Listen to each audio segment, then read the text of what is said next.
Hello dear student, welcome to my YouTube channel. तो आज हम लोग देखने जा रहे हैं क्लास 10th का बहुत ही इंपॉर्टेंट प्रश्न देखने वाले हैं। तो बिल्कुल वीडियो को लास्ट तक जरूर देखिएगा। सारा प्रश्न बहुत ही वीवीआई है और आपके एग्जाम में डायरेक्ट पूछे जाने की संभावना है। तो चलिए स्टार्ट करते हैं। सबसे पहला नंबर प्रश्न की ओर बढ़ते हैं।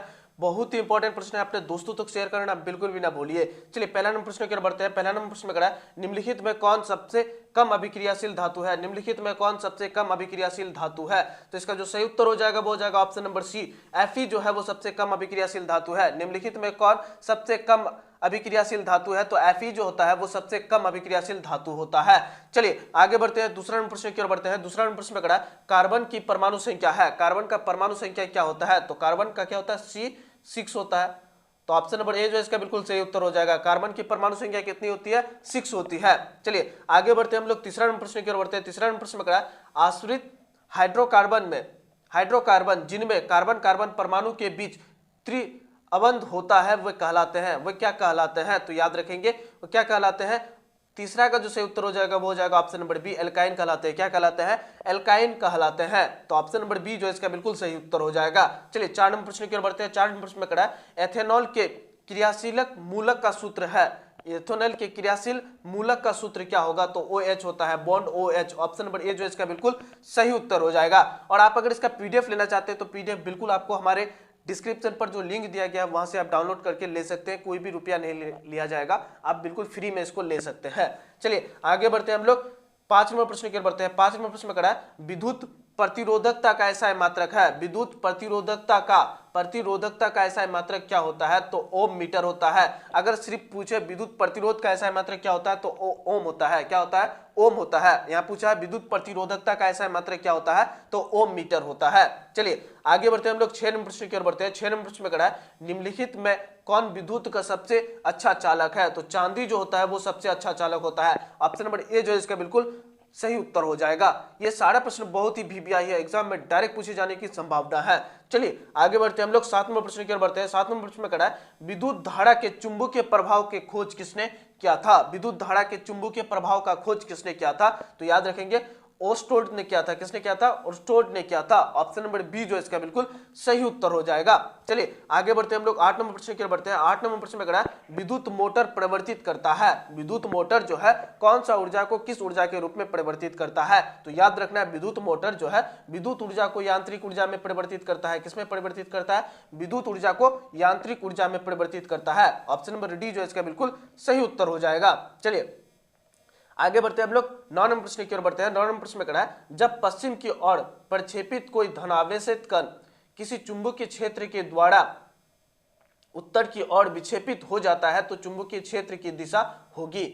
जब पश्चिम की ओर प्रक्षेपित कोई धनावेशित कण किसी चुंबकीय क्षेत्र के द्वारा उत्तर की ओर विक्षेपित हो जाता है तो वो चुंबकीय क्षेत्र की दिशा कौन सी होगी, तो इसका सही उत्तर हो जाएगा ऑप्शन नंबर डी, ऊपरी मुखी। क्या होगा, ऊपरी मुखी। ऑप्शन नंबर डी जो है इसका बिल्कुल सही उत्तर है। चलिए आगे बढ़ते हैं 10 नंबर प्रश्न की ओर बढ़ते हैं। 10 नंबर प्रश्न में करा, हमारे घरों में जो विद्युत आपूर्ति की जाती है, मतलब हमारे घरों में जो विद्युत दिया जाता है वो कितना वोल्ट का होता है और कौन सा धारा होता है, तो याद रखना है वो जो धारा होता है वो प्रत्यावर्ती धारा होता है और 220 वोल्ट का होता है। कितना वोल्ट का, 220 वोल्ट का। ऑप्शन नंबर सी जो इसका बिल्कुल सही उत्तर हो जाएगा। 220 वोल्ट प्रत्यावर्ती धारा होता है। कौन सा धारा होता है, याद रखेंगे प्रत्यावर्ती धारा होता है। चलिए आगे बढ़ते हैं हम लोग 11 नंबर प्रश्न की ओर बढ़ते हैं। 11 नंबर प्रश्न में करा है, गर्म जल प्राप्त करने के लिए हम सौर जल तापक का उपयोग किस दिन नहीं कर सकते हैं। गर्म जल प्राप्त करने के लिए हम सौर जल तापक का उपयोग हम लोग किस दिन नहीं कर सकते हैं, तो बादलों वाले दिन। बादलों वाले दिन धूप नहीं मिलेगा जिसके कारण से उसमें सौर नहीं मिला, ऊर्जा नहीं मिला, तो वो कैसे जल को गर्म करेगा, तो उस रोज हम लोग उसका उपयोग नहीं कर सकते हैं। तो ऑप्शन नंबर बी जो इसका बिल्कुल सही उत्तर हो जाएगा। चलिए 12 नंबर प्रश्न की ओर बढ़ते हैं। 12 नंबर प्रश्न में करा है, निम्न में कौन सा ऊर्जा स्रोत सौर ऊर्जा के व्युत्पन्न नहीं है। निम्नलिखित में कौन सा ऊर्जा स्रोत सौर ऊर्जा के व्युत्पन्न नहीं है, तो 12 का जो सही उत्तर हो जाएगा वो हो जाएगा नाभिकीय ऊर्जा। ऑप्शन नंबर सी जो है इसका बिल्कुल सही उत्तर हो जाएगा। चलिए आगे बढ़ते हैं हम लोग 13 नंबर प्रश्न की ओर बढ़ते हैं। 13 नंबर प्रश्न में करा है, दर्पण के सामने किसी भी दूरी पर स्थित वस्तु का प्रतिबिंब सीधा प्राप्त होता है वो दर्पण है। दर्पण के सामने किसी भी दूरी पर स्थित वस्तु का प्रतिबिंब सीधा प्रतीत होता है वो दर्पण है। वो कौन सा दर्पण होगा? तो 13 का जो सही उत्तर हो जाएगा वो हो जाएगा केवल अवतल दर्पण। अवतल दर्पण में जो है क्या होता है, किसी भी दूरी पर वस्तु रहे लेकिन प्रतिबिंब जो रहेगा वो हमेशा सीधा प्रतीत होगा। तो ऑप्शन नंबर बी जो है इसका बिल्कुल सही उत्तर हो जाएगा, केवल अवतल में। चलिए आगे बढ़ते हैं हम लोग 14 नंबर प्रश्न की ओर बढ़ते हैं। 14 नंबर प्रश्न में कहा है किसी कार का अग्रदीप, अग्रदीप मतलब हेडलाइट में प्रयुक्त निम्नलिखित में कौन सा होता है, कौन सा दर्पण प्रयुक्त होता है? तो बताना है किसी कार में जो हेडलाइट के रूप में हम लोग प्रयोग करते हैं वो कौन सा दर्पण का प्रयोग करते हैं? तो 14 का जो सही उत्तर हो जाएगा वो हो जाएगा ऑप्शन नंबर ए, अवतल दर्पण का। अग्रदीप रहे, कहीं कहीं पे हेडलाइट लिखा हुआ रहता है तो कंफ्यूज नहीं होना है, अग्रदीप हेडलाइट को ही कहते हैं। चलिए आगे बढ़ते हैं हम लोग 15 नंबर प्रश्न की ओर बढ़ते हैं। 15 नंबर प्रश्न में कहा है निम्नलिखित में किसका अपवर्तनांक सबसे अधिक होता है? आपको हम अगर साफ साफ नहीं दिखाई दे रहा है, आपको हम पढ़ के सुना रहे हैं, निम्नलिखित में किसका अपवर्तनांक सबसे अधिक होता है? तो हीरा का जो अपवर्तनांक है वो सबसे अधिक होता है, ये चीज याद रखेंगे। निम्नलिखित में किसका अपवर्तनांक सबसे अधिक होता है? तो हीरा का जो अपवर्तनांक है वो सबसे अधिक होता है। चलिए आगे बढ़ते हैं 16 नंबर प्रश्न की ओर बढ़ते हैं। 16 नंबर प्रश्न में कहा है निम्नलिखित में किस लेंस को अभिसारी लेंस कहते हैं? निम्नलिखित में किस लेंस को अभिसारी लेंस कहते हैं? तो याद रखेंगे उत्तल लेंस को जो है अभिसारी लेंस कहते हैं। तो ऑप्शन नंबर ए जो है इसका बिल्कुल सही उत्तर हो जाएगा। चलिए आगे बढ़ते हैं हम लोग 17 नंबर प्रश्न की ओर बढ़ते हैं। 17 नंबर प्रश्न में कहा है निम्नलिखित में कौन उभय लैंगिक है? इनमें से कौन जो है वो उभय लैंगिक है? केचुआ जो है वो उभय लैंगिक होता है। तो ऑप्शन नंबर ए जो है इसका बिल्कुल सही उत्तर हो जाएगा। चलिए आगे बढ़ते हैं हम लोग 18 नंबर प्रश्न की ओर बढ़ते हैं। 18 नंबर प्रश्न में कहा है मेंडल ने अपने प्रयोग के लिए किस पौधे को चुना? बहुत ही वीवीआई प्रश्न है, कर है मेंडल ने अपने प्रयोग के लिए किस पौधे को चुना? तो याद रखेंगे मटर के पौधे को। किस पौधे को? मटर के पौधे को। ऑप्शन नंबर डी जो है इसका बिल्कुल सही उत्तर हो जाएगा। चलिए आगे बढ़ते हैं हम लोग 19 नंबर प्रश्न की ओर। बहुत ही वीवीआई प्रश्न आपको हम करवाने जा रहे हैं और भी करवाते जाएंगे भी ताकि आपका एग्जाम में गर्दा नंबर आए।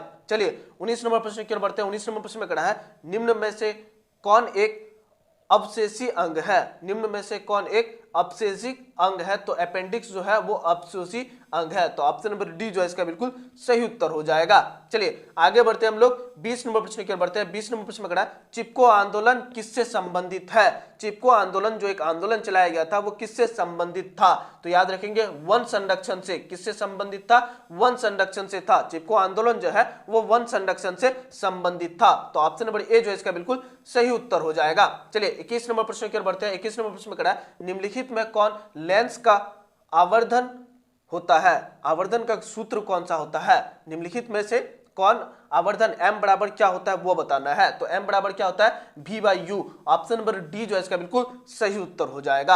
आप लोग ये चीज याद रखेंगे, ये सारे प्रश्न जो है डायरेक्ट पूछे जाने की संभावना होती है। चलिए 22 नंबर प्रश्न की ओर बढ़ते हैं। 22 नंबर प्रश्न में कहा है निम्नलिखित में कौन नेत्र का रंगीन भाग होता है? निम्नलिखित में कौन जो है वो नेत्र का रंगीन भाग होता है? तो परितारिका जो है वो नेत्र का रंगीन भाग होता है। ऑप्शन नंबर सी जो है इसका बिल्कुल सही उत्तर हो जाएगा। आप लोग याद भी करते चलिए ताकि एग्जाम में जाके गर्दा मचा सके। चलिए 23 नंबर प्रश्न की ओर बढ़ते हैं। 23 नंबर प्रश्न में कहा है वायुमंडल में प्रकाश के किस वर्ण का परिकर्ण अधिक होता है? वायुमंडल में प्रकाश के किस वर्ण का परिकर्ण अधिक होता है? तो याद रखेंगे नीला रंग का जो परिकर्ण होता है उसका सबसे अधिक नीला रंग का जो वर्ण होता है उसका परिकर्ण अधिक होता है। तो ऑप्शन नंबर बी जो है इसका बिल्कुल सही उत्तर हो जाएगा। चलिए आगे बढ़ते हैं 24 नंबर प्रश्न की ओर बढ़ते हैं। 24 नंबर प्रश्न में कहा है प्रकाश की किस घटना के कारण सूर्य हमें वास्तविक सूर्योदय से लगभग 2 मिनट पूर्व दिखाई देने लगता है?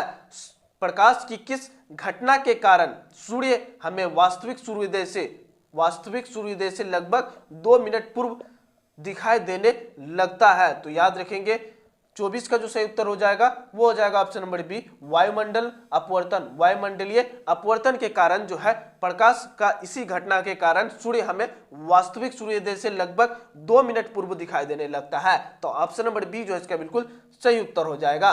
चलिए आगे बढ़ते हैं 25 नंबर प्रश्न की ओर बढ़ते हैं। 25 नंबर प्रश्न में कहा है आधुनिक आवर्त नियम के अनुसार तत्व के गुणधर्म निम्नलिखित में किसके आवर्त फलन होते हैं?